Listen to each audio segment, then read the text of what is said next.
data path and control unit. So what is meant by ALU? It's nothing but arithmetic logic unit. Data path, how the data flow is there. So how the data is transferred. So we will be seeing that. Next, the control unit. So what are these things? That only we are going to see.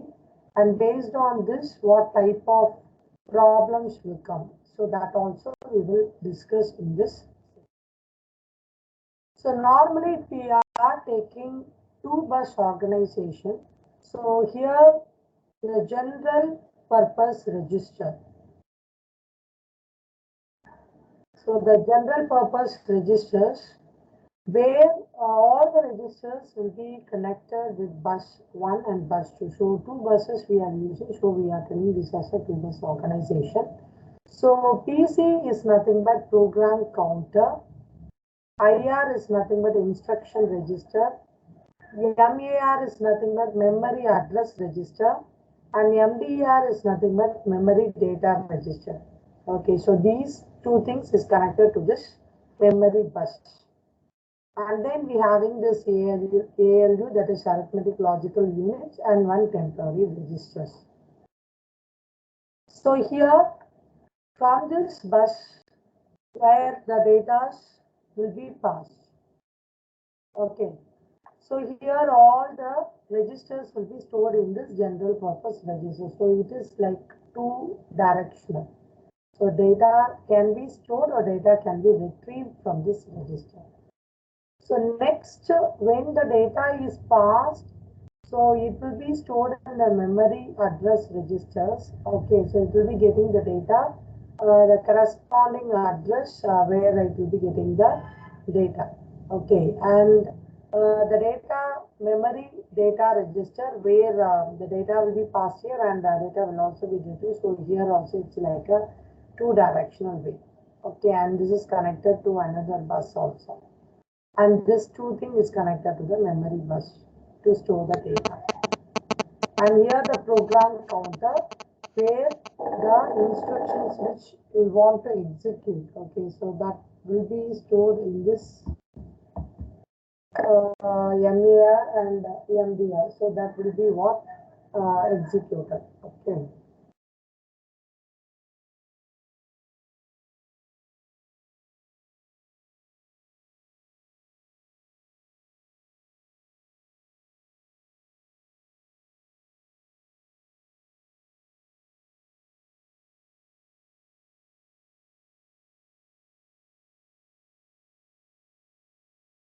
So this is about our two bus organization.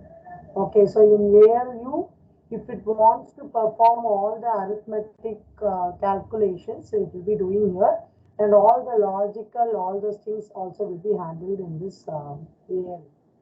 Okay, so the data which it wants to store temporary, so that data will be stored in this temporary register. So this is a simple two bus organization structure.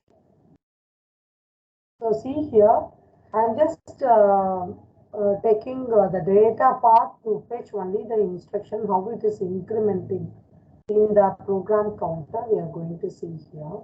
So normally the address instruction or instruction memory where for example the address is 1000, if it is having 1000 means that 1000 will be passed in this adder, and also it will be passed in the address instruction memory register. So this address will be passed in this adder, and here this 4-bit will be added to this 1000 address. So 1000 plus 4, it will be 1004. So that will be passed to this multiplexer. Okay, so multiplexer means from the many input it will be choosing any one. Okay, so that is about this multiplexer. Okay, so and here 1004, this is one example I'm just telling. Okay, so here by adding this 4 with 1000, it will be 1004, so that address. plus already I am having 1000, so that will be added here. 1000 plus 1004, it will be 2004. So that will be passed in this multiplexer. So which instruction it wants to execute, so that instruction the multiplexer will be choosing, and that will be passed to the program counter, which instruction to execute next. So here for this it requires a single clock cycle. So our program counter is nothing but what means it is a 32-bit register, means that will be returning at the end of every clock cycle. Thus, it does not need a write control signal. So the data path segments for arithmetic logic instruction, that is our R type instructions, and data path segment for load word and store word instructions. We want the data path segment for that too. And data path segment for the branch instructions. All those three types it will be covered. So see here, this program counter what we saw previously, I'm having that one here, and this is the instructions. So how many bits for 32 means 0 to 31. Okay, so totally 32 bit it requires in this instructions. So here we having if I want to have the right data, read register 1, read register 2, like that.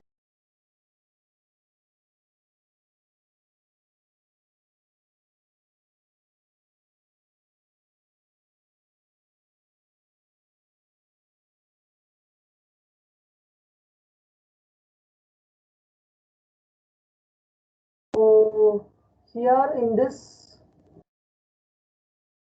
if you are having here, so we can take the read register 1 means it will be having some set of data.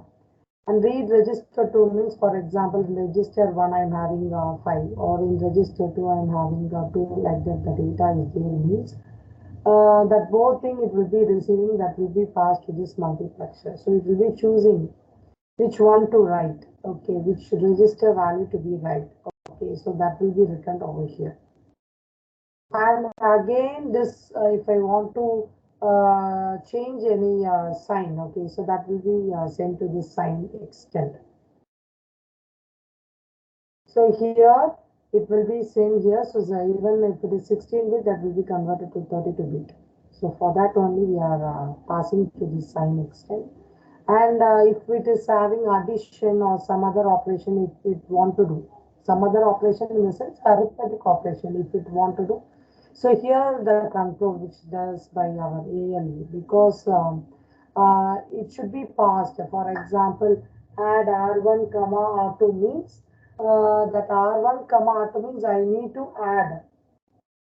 So add.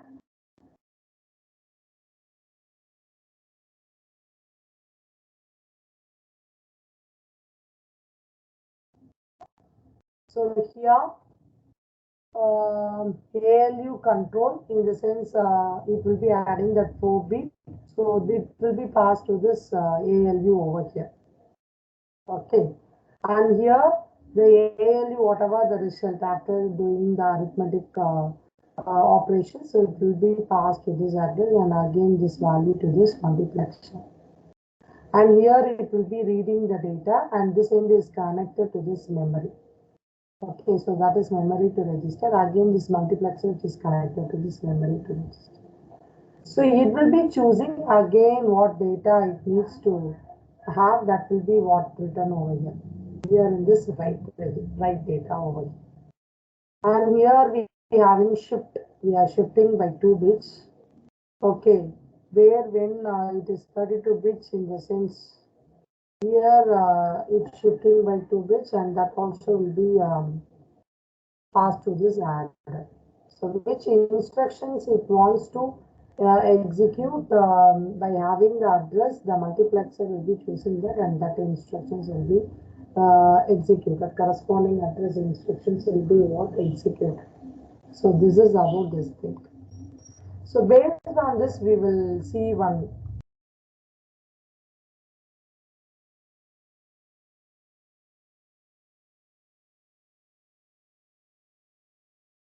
Here, see here, the question here, which is asked in 2004. The micro instructions stored in the control memory of a processor have a width of 26 bits. Each micro instruction is divided into 3 fields. A micro operation field of 13 bits, a next address field X, and a multiplexer, that is MUX. Okay, that is multiplexer. Shortly we are calling this MUX. Select field Y. So there are 8 status bits in the input of the multiplexer. So see here, 8 status bits. So here, what we are asking is how many bits are there in the X and Y field, and what is the size of the control memory in number of words. So that I need to calculate. So how many bits are there in XY field and what is the size of the control memory? Okay, in the number of words I need to mention here. So see here, the multiplexer as it is having 8 state bits as a input lines, 2 power 3, that will be our 8. So we require 3 select inputs to select an input lines. So number of bits in control memory next address field will be, so totally what? 26 bits. Our control memory of a processor have a width of 26 bits.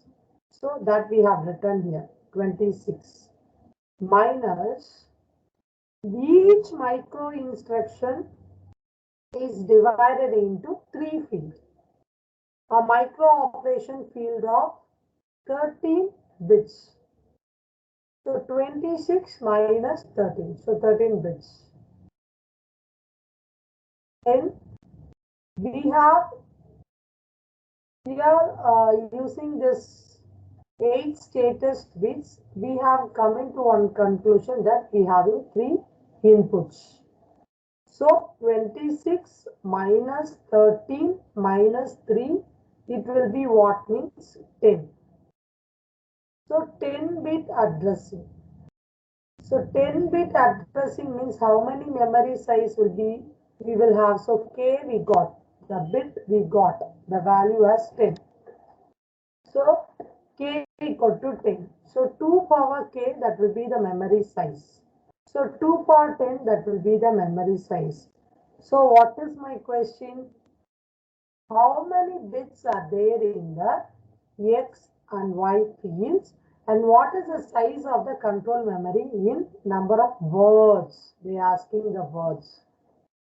So see here, X and Y size, where the X size will be what? 10-bit addressing. So we got here.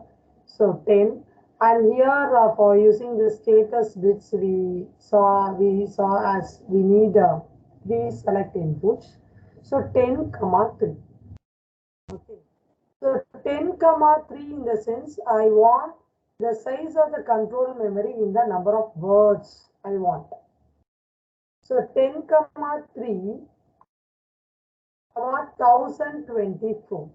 The size of the control memory in number of words means it will be 1024. So we can come into one conclusion for this question. The answer will be 10 comma 3 comma 1024. Okay. So the explanation for this they have written here. So next is what? Control unit. Okay. So which will be controlling what are the operations which need to perform. So to execute an instructions, we need of 2 types of control unit. One is hardwired control unit and another one is microprogrammed control unit. So hardwired control unit which generates the control signal which is needed for the processor. How means using our logic circuits. Microprogram control unit will also generate a control signal but with the help of the micro instructions stored in the control memory. So again I am repeating, hardwired control unit means it will be generating the control signal. What are control signal which is needed for the particular processor? This hardwired control unit only will be generating that control signal. But how it will be generating the control signal means using our logic circuits. So using our logic circuits, our hardware control unit will be generating the control signal. Then what about this microprogram control unit means it also will be generating the control signal, but with the help of micro instructions. With the help of micro instruction which is stored in the control memory. So have in your mind, hardware control unit means which will be generating the control signal which is needed for the processor using the logic circuits. But microprogram control unit means it will be generating the control signal with the help of micro instruction which is stored in the control memory. So this is using logic circuit. This is with the help of micro instruction stored in the control memory. So hardwired control unit, how the organization, what are the things it will be involving in this hardwired control unit. So hardware control organization will involve the control logic.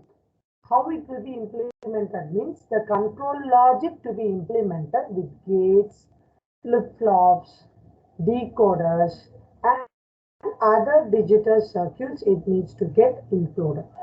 So the hardwired control will consist of two decoders.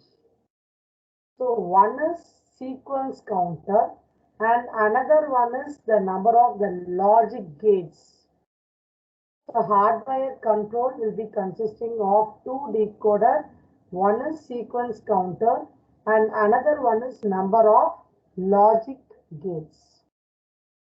So have that in your mind under this control hardware control unit. The next is microprogrammed control unit. So microprogramming, in microprogramming, the process of writing the microcode for the processor. So microprogramming where it will be having this process where I will be writing the microcode for the microprocessor. So what is meant by this microcode? So microcode is nothing but it's a low level code. It is a low level code that will be defining how a microprocessor should function when it is executing the machine language instruction. Okay, so how it needs to function. Okay, so that is about the microcode. So typically one machine language instruction will be translating into several microcode instructions. So one machine language instruction, what it will be translating into what? Several microcode instruction. So a control unit with its binary control values stored as words in memory is called as microprogrammed control. So a control unit with its binary control value stored as words in memory. So it is called as microprogrammed control. So each word in the control memory will be contained in the micro instruction. So that will be specifying one or more micro operation for the system. So a sequence of micro instruction will be constituting a micro program. Okay, a control unit with its binary control values stored as words in memory is called as a microprogram control. So each word in the control memory only will be containing the micro instruction. So what this micro instruction will be having that specify one or more micro operation for the system. So the sequence of micro instruction constitutes a microprogram. So this is about what? Microprogram control unit. So to execute the instruction, the control unit of the CPU must generate the required control signal in a proper sequence. Okay. So if I want to execute any instructions, the control unit of the CPU, what it needs to generate? It needs to generate the required control signal. What are the control signal it needs? It needs to generate the two in a proper sequence. So there are two approaches used for generating the control signal in proper sequence. One is hardwired control unit. Another one is microprogrammed control unit. So hardwired control unit, in the sense the control hardware can be viewed as a state machine that changes from one state to another in every clock cycle. So in every clock cycle, the state machine that will be changing from one state to another. So depending on the content of the instruction register or the condition codes and the external inputs. But the output of the state machine are the control signals. So the sequence of the operation carried out by this machine is determined by the writing of the logic elements and hence the name as hardwired. So the fixed logic circuit that corresponds directly to this Boolean expression are used to generate our control signal. And another thing, the hardwired control is faster than the microprogram control. And the controller that uses this approach can operate at a very high speed. And RISC, what is meant by RISC? Reduced instruction set computer. So that type of architecture will be based on the hardwired control unit. So what are the things we saw? One, we having the fixed logic circuit that will be corresponding directly to the Boolean expression. Because of that only it will be generating the control signal. Next, this hardwire control will be faster than this microcontrol program control. And another thing, the controller which uses this approach can operate at a very high speed. And the RISC architecture is based on this hardwired control unit. So all those things will be having under this hardwired control unit. So this is one type. The next, under our microprogram control unit, the control signals will be associated with the operations that will be stored in the special memory unit. But this is inaccessible by the programmer as a control words. So these control signals are generated by a program or similar to this machine language programs. And then microprogram control unit is slower in speed. Okay, speed wise it will be slower because of the time it takes to fetch micro instructions from the control memory. Okay, so this is about what? Microprogram control unit. So what are the types of microprogram control unit? So based on the type of control words stored in the control memory, we are classifying this microprogram control unit into two types. So one is horizontal microprogram control unit and another one is vertical microprogram control unit. So what is meant by this horizontal microprogram control unit? So the control signals are represented in a decoded binary form. So that is 1 bit per clock cycle. Example, if 53 control signals are there. Okay, so control signals are represented as what? In a decoded binary format means 1 bit per control signals. So if 53 control signals are present in the processor means I need to have what? 53 bits. Because for one control signal I need 1 bit means